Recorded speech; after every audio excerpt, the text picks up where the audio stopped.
সেই কেন্দ্রীয় কার্যালয়ের সামনে আমরা উত্তাল অবস্থা দেখছি এবং দুই পক্ষকে কিন্তু সেনাবাহিনী মোতায়েন হয়ে দুই পক্ষকে আলাদা করে রাখা হয়েছে এবং আমরা আপনাদেরকে দেখানোর চেষ্টা করছি এই বিজয়নগর এলাকায় উত্তাল পরিস্থিতি বিরাজ করছে এবং সেই উত্তাল পরিস্থিতিতেই কিন্তু সেনাবাহিনী মোতায়েন রয়েছে।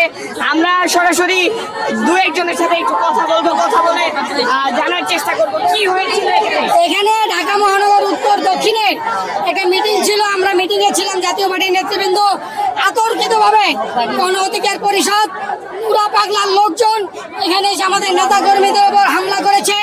এই যে দেখেন আমার হাতে পাথর আঘাত করেছে, আমার অনেক নেতা কর্মী আহত হয়েছে, গুলিবিদ্ধ হয়েছে।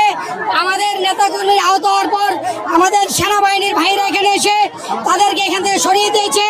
আপনারা ওই পারে দেখেন তাদের এই টুকাই লোকজন সব ওই পারে অবস্থান করছে। আর জাতীয় সেনাবাহিনীর লোকজন যদি না থাকতো তাহলে হয়তো আমাদের উপর দিয়ে বুলডোজার চলতো, জাতীয় পার্টির সকল নেতাকর্মী হয়তো আজকে এই পিচের সাথে লেগে থাকতো। ধন্যবাদ জানাই আমরা সেনাবাহিনীকে আজকের এই মাঠে এসে জাতীয় পার্টির নেতাকর্মীদের রক্ষা করার জন্য।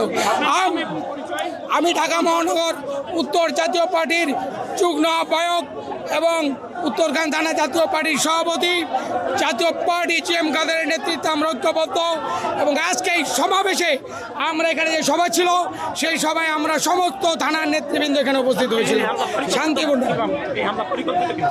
এটা সম্পূর্ণ পরিকল্পিত হামলা, তারা সম্পূর্ণ পরিকল্পিত হামলা করেছেন। ডিল মারেছে, আগে রাশেদ ডিল মারেছে, নুরু ওয়ার্ডার দিয়েছে। আমি ইনু সরকারকে বলবো বিপি নূর এবং রাশেদকে টুকাইদেরকে যদি বাংলাদেশে প্রতিহত না করতে টুকাইদেরকে মফাসিদ বন্ধ না করতে পারে তাহলে বাংলাদেশের শান্তি আসবে না। সেনাবাহিনী আসি আমাদেরকে রক্ষা হচ্ছে। আমি ইনু সরকারের কাছে অনেক অনুরোধ জানাই, এই টুকাই বিপি নূর এবং রাশেদ যারা ডেলি চাঁদা উঠায়, আপনারা দেখেছেন চাঁদার টাকা কিভাবে ভাগ করে। আপনারা মব জাস্টিস প্রতিহত করার জন্য আপনারা মিডিয়ারা দেখেছেন, সবাই বলেন এই বিবি নূরকে প্রতিহত করতে হবে, নইলে দেশ শান্তি আসবে না, দেশে অশান্তি সৃষ্টি হবে। আমি ইনু সরকারকে অনুরোধ করি যেন ওদেরকে মব জাস্টিসের বিচার করে আইনের আওতা আনা হয়। আমরা এই মুহূর্তে দেখছি ঠিক এই জাতীয় পার্টির যে কেন্দ্রীয় কার্যালয়, ঠিক সেই কেন্দ্রীয় কার্যালয়ের সামনে বিভিন্ন ইট পাথরের যে আলামত, সেই আলামতগুলো আমরা আপনাদেরকে দেখানোর চেষ্টা করছি।